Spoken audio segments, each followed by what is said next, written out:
E aí galera, tudo bem? Eu sou o professor Leonardo, sou professor da Escola Municipal Roberto Simonsen, na 8ª CRE.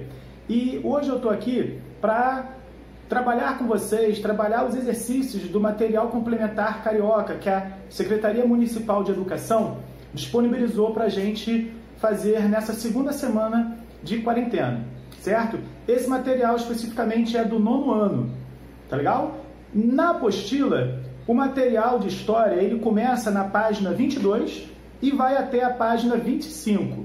E eu vou comentar aqui um pouquinho com vocês em relação a essas questões. Então, na página 22, como vocês podem verificar, temos o texto 1. E a temática do texto 1, 2 e o texto 3 é a mesma. É o fim da monarquia no Brasil e o início da República, essa forma de governo que teve origem em Roma e que hoje é a forma de governo do nosso país e da maioria dos países do mundo inteiro. Então, o primeiro texto, ele está fazendo uma reflexão sobre como que se deu essa passagem da monarquia para a nova forma de governo, que é a República. Quais eram as expectativas? Falava-se de que o Brasil estava vivendo um novo patamar civilizatório. Falava-se também ainda a respeito do fim da escravidão, certo? O segundo texto é um texto pequenininho, na verdade é uma cantiga, é um pedacinho de uma cantiga que, como está dito aqui, reflete o sentimento dos ex-escravizados em relação à abolição da escravidão. Então, no segundo texto, nós temos aí o texto o texto 3, nós temos um texto fazendo uma reflexão sobre o pós-abolição. Nós sabemos que a abolição da escravidão, em 13 de maio de 1888, foi um dos principais fatores que colaboraram com o fim da monarquia no nosso país, certo? E aí, o texto, ou melhor, os três textos, eles estão fazendo uma reflexão nesse sentido. Fim da monarquia, início da república. E a temática presente nos três é a questão da escravidão. Isso porque a atividade que vem para ser feita aí na página 23, a atividade, ela pede que você faça uma relação entre os três textos. E aí são duas questões em uma. A primeira questão fala o seguinte: a partir dos textos apresentados, como você entende a presença dos negros na sociedade brasileira após a abolição? Para você responder essa questão, é fundamental que você leia com muita atenção o texto 3. O texto 3 vai te dar todas as dicas que você precisa para responder essa questão. Será que esses ex-escravizados eles foram recebidos de uma forma positiva? Será que houve política pública para criar emprego, para abraçar essa população que, em curto período de tempo, eram escravizados, não tinham direito a nada? Será que o governo republicano ou o fim do governo monárquico olhou com atenção esses escravizados? Certo? E a segunda questão está dizendo o seguinte: eles eram livres, mas possuíam os mesmos direitos e oportunidades dos brancos? Explique. Bom, para isso é fundamental a gente pensar um pouquinho no nosso presente. Hoje nós estamos em 2020, certo? Os textos estão fazendo referência a mais de 100 anos atrás. Então, hoje, em pleno 2020, vamos parar para pensar. Será que as oportunidades são iguais para negros e brancos? Será que a renda entre brancos e negros ela é igual?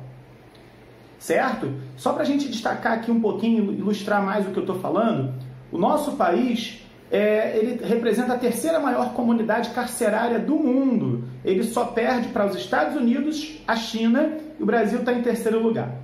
Desses presidiários, mais de 60% são negros. Quando a gente fala em desigualdade social, o Brasil bateu um recorde. Não é motivo para comemorar. Que o recorde que o Brasil bateu em 2019, segundo a Fundação Getúlio Vargas, é que o Brasil, nunca como antes, ele teve tanta desigualdade social. E quando a gente fala em desigualdade social, há de se considerar uma questão fundamental que é a renda. E a questão da renda, hoje, a renda média de um branco em relação ao negro, ela é cerca de o dobro.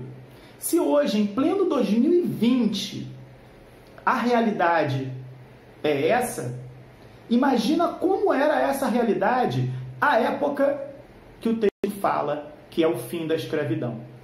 Tá legal? Então, vamos refletir um pouquinho usando um pouco desses dados sobre o presente e o texto 3, mais uma vez, para a gente analisar e fazer a questão da página 23. Seguindo, galera do fundão lá, por favor, faz silêncio. Separa esse grupinho aí, por favor. Brincando, galera, isso é só porque eu tô com saudade de falar isso. Então, ó, na página 24, a gente tem aí um texto, mais uma vez, que é o texto 4, falando sobre a Primeira República, a paisagem da cidade do Rio de Janeiro. Esse texto, ele vai falar sobre a construção da atual Avenida Rio Branco, tá legal? Então, o texto, ele vai falar sobre o símbolo de modernidade, a época da sua construção e tudo mais. E qual é o exercício que a gente tem para fazer na página 24? Um exercício bem tranquilo, interpretando imagens. À esquerda, você tem a Avenida Rio Branco na década de 1910. E à direita, a gente tem a Avenida Rio Branco no ano de 2016, com todas aquelas obras que foram realizadas para os Jogos Olímpicos, que foi sediado em 2016 na cidade do Rio de Janeiro, com o VLT. Então, você simplesmente vai ter que observar a imagem da esquerda com a imagem da direita e descrever o que a gente pode observar. 25, temos aí a última questão. Essa última questão, você vai precisar como apoio o texto 5. O texto 5, ele fala sobre a primeira Constituição republicana no Brasil. Essa Constituição é a Constituição de 1891, certo? Como o texto apresenta, ele vem trazendo algumas das características dessa Constituição, como, por exemplo, o Estado laico, autonomia para os estados, certo? Instalou o regime presidencialista, enfim. Nesse caso, observando abaixo, nós temos 4 itens dessa Constituição. Peço que vocês observem com muita atenção o último item. O último item ele é fundamental para a gente resolver a questão da página 25, certo? Na página 25 está dizendo assim, você sabe como funciona o sistema eleitoral brasileiro?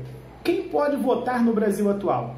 Então, as regras do sistema eleitoral brasileiro, bem como quem pode votar no nosso país, são definidas pela Constituição de 1988, chamada Constituição Cidadã. E ela tem esse nome, por quê? Por que é chamada Constituição Cidadã? Porque essa Constituição, entre outras coisas, ela ampliou significativamente os direitos políticos da população. Vocês podem observar aqui, no último tópico, que a Constituição de 1891, o direito ao voto, ele era restrito para um público bem pequeno. Excluíam mulheres, apesar da lei não dizer isso, não está escrito na lei, mas por costume as mulheres estavam excluídas. Praças militares, padres, menores de 21 anos e analfabetos estavam excluídos do direito de votar.